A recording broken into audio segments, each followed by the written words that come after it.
All right, moving along in chapter 14, we've got section 14.2, which is the calculus of vector valued functions. We're going to look at derivatives and tangent vectors, and then indefinite and definite integrals. So first off, we'll start with derivatives. So we've got a couple of definitions here. Oh, wait, just one. There's a couple of definitions here. So we've got our vector valued function. So we've got r of t, and it's going to be equal to f of t times I plus g of t times j and h of t times k, where f and g and h are all going to be differentiable functions. So we do need them to all have their derivative existing on our interval that we're looking at. And then our vector value function has a derivative, and it's found exactly how we would hope and how we would think this is found, that we're going to find the derivative of each of our components. And now also then, provided that our derivative does not equal a zero vector, then we can get a tangent vector at the corresponding point.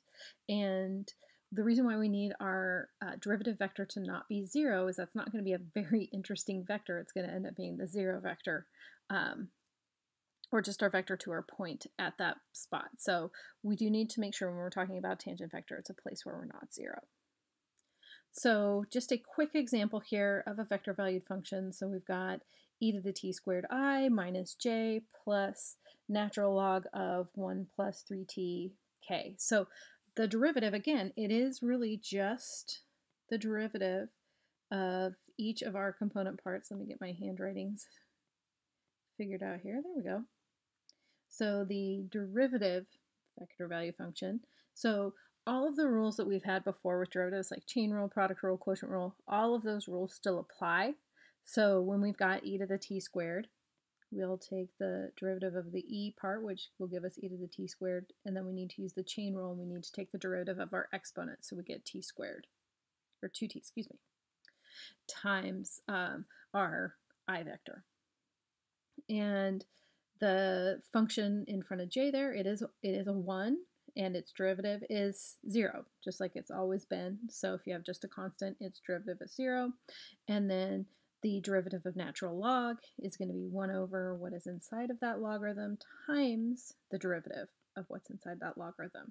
So again, it's just the derivative of each of the individual component functions, and then we can kind of put this together and make this look nice. And that is about it. We don't have to write that j component because its coefficient is 0. And so here is our derivative of our vector valued function. So with the derivative, there's a couple of things that we want to talk about. Number one, we want to talk about our function being smooth. And smooth is one of those things that you think about, that when we say that word, it means what it sounds like. So first off, we need all of our components to be differentiable, and we need that when we take the derivative that we don't get the zero vector again. So we want to avoid that zero vector. That zero vector may be important to us later, so let's keep that in mind. But right now we don't want that zero vector.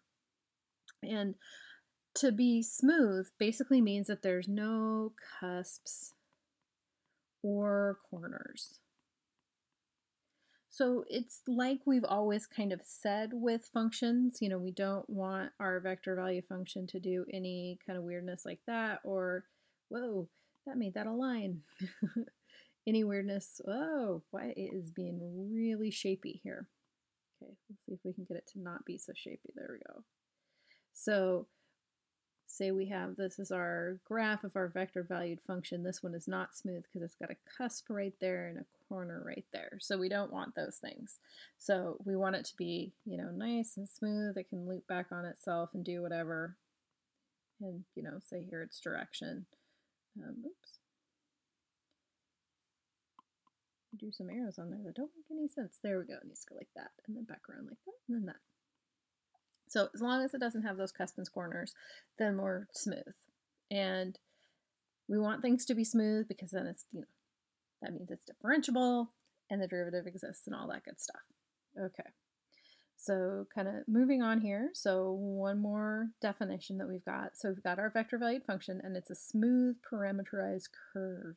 So basically what that means, it's a vector value function in a parameterized curve, meaning that x is equal to f of t, y is equal to g of t, that we can get parametric equations out of it. That's, just again, some fancy math lingo to say, yeah, we have the kind of function that we have been dealing with, and we're looking at it over this interval from a to b, and then the unit tangent vector. So this is a vector that's tangent to our curve and has length 1. And it's how you find a unit vector anytime. So we're going to have our derivative vector divided by the magnitude of the derivative. So again, this is not really anything new. This is just a tangent vector that has length 1, which again, it's nice to have things that have length 1, so we often like the unit vector. So that's really all this is. It's not anything, special or fancy or different or, anything like that than what we're sort of used to dealing with. So the thing about, derivatives and being tangent and thinking about what this tells us is it tells us the same things it has always told us about functions. So say we've got, some function sitting up here above the xy plane, and it's maybe loops around and it's kind of going off like this, and it's got its direction to it. And that's, kind of the thing with our vector value function, that we've got points on there, but we also have the direction that it's going. So that derivative, when we, pick a point right here, say t being a, and we get that position vector as a result from our plugging a into our vector valued function, right? So this is what we get from r of a, so plugging a in for t, and right here, oops, I already did that t is equal to a, we are going to get a derivative. And this derivative, it's, just like you're used to. It is tangent to that point. So if it helps, you could kind of draw a little bit more of a line and then erase that back part of it. But our derivative at that point would be tangent to that curve there. And it's, at least for a little while, it's giving us the direction that that curve is going. Also the way that it points in the same direction that our curve is going. So say, we're over here. Let's grab a slightly different color here. We're over here at t is equal to not a anymore. How about t is equal to b? So this is r of b. Its tangent vector would look sort of like that. So again, I'm just kind of getting that. I'm, making my best guess about drawing a tangent line there. And it would go, oops, that's at b. It's r prime of b. That would be pointing back this way because that is the way our curve is going. Our curve is going in that direction, so our vector would point in that direction versus pointing in that direction there. So the direction of your tangent vector follows the direction of your curve. And things to remember about this, about that tangent line. So like I said before, it's, kind of telling you if you take another small step forward, what direction you're going to go into. We're going to approximate this curve with that tangent vector. Also, if this is a position function, say this is a position function,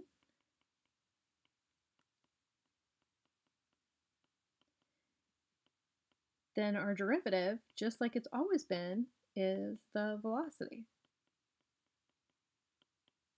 And the magnitude of that derivative is our speed, like it's always been. Because velocity, remember, is directional. So when we take the absolute value of velocity, we get our speed. So none of that has changed. All of those interpretations that we had back in 251, those still work here. Okay, and if we were to make a tangent line for this, grab that color here, our tangent line at, say, t equals a, so picking a point, on our curve, that line is going to be that vector that we get from plugging a into our function, because that, remember, gives us that ending point, that point that's on our curve, and that will also be on our tangent line, because again, for a line, we need a point that's on our line, and this point right here, that point A, it's on our original curve, and it's on our tangent vector. And then that tangent vector gives us our direction. So we'll find the derivative at that point, and then that's going to be our directional vector. So just like, we've done before, that the derivative gives us the slope of the tangent line, here when we're talking in 3 dimensions, our slope is that direction vector. So that direction that we're pointing in, that's going to be like our slope. Okay. What else do we have in this section? Oh yes, we do have some integrals. Now, what's nice about the integrals is just like the derivatives, this works how we want this to work. So I've got a lot of function notation here, but basically this is saying, you can kind of read through all of this, but this is saying if we're taking an indefinite integral and we've got a vector value function, when we take the indefinite integral, we get the antiderivatives of each of the components. So just like with the derivative working component-wise, our integral works component-wise too. Here it is a little bit more written out, a little more clearly, that if we've got our 3 components, our 3 functions, f and g and h, then our antiderivatives are capital F, capital G, capital H. So the antiderivatives individually of each of those components. Now, the other thing that's a little different that we see right here, that C is bolded, that means as a vector. So we've got a constant vector there. So this is telling us that each of these components, I cannot write today, components, gets its own constant. So this isn't the case where we can wrap up all the constants into one thing. Everything is going to get its own constant. So capital H is going to have its own, so is capital G, so is capital H. We'll show an example here in just a second. If you're finding a definite integral, it's literally the definite integral of each piece. So we'll, you have a h of t, g of t, and f of t. So you've got all of each of those. You'll just find the definite integral of those, integral of each piece. So not too bad. And just like with the derivatives, the things that we have to be careful about is that we've still got to use all of those integral rules that we've learned in 252. So things like integration by parts, substitution, all of those rules, they all still apply. So if we've got this question here, so we want to find a function r that satisfies the given condition. So we're given the derivative, and then we're given an initial condition. So this is often called an initial value problem, because we're given that derivative, but we're also given some, well, in this case we are given 0, but we are given some value that's on our function that we want to get back to, and that's going to help us determine what those constants are. So we've got the integral of each of our components. So we'll take those. So we get e to the t, and then we'll put constant 1 plus constant 1 for our x component. The integral of 2t, we get t squared, and we'll give that a subscript of 2 because it's our second component. For the integral of cosine of pi t dt, this one we have to do a little substitution because it's more than just that variable t inside of our cosine. So du is equal to pi dt. So we get 1 over pi du is equal to dt. And so this is equal to the integral of 1 over pi cosine of u du. So remember, we do substitution because sometimes we need to add a coefficient in there to get our antiderivatives to work out properly. So we get 1 over pi, not cosine anymore. It's going to be sine of u plus constant 3.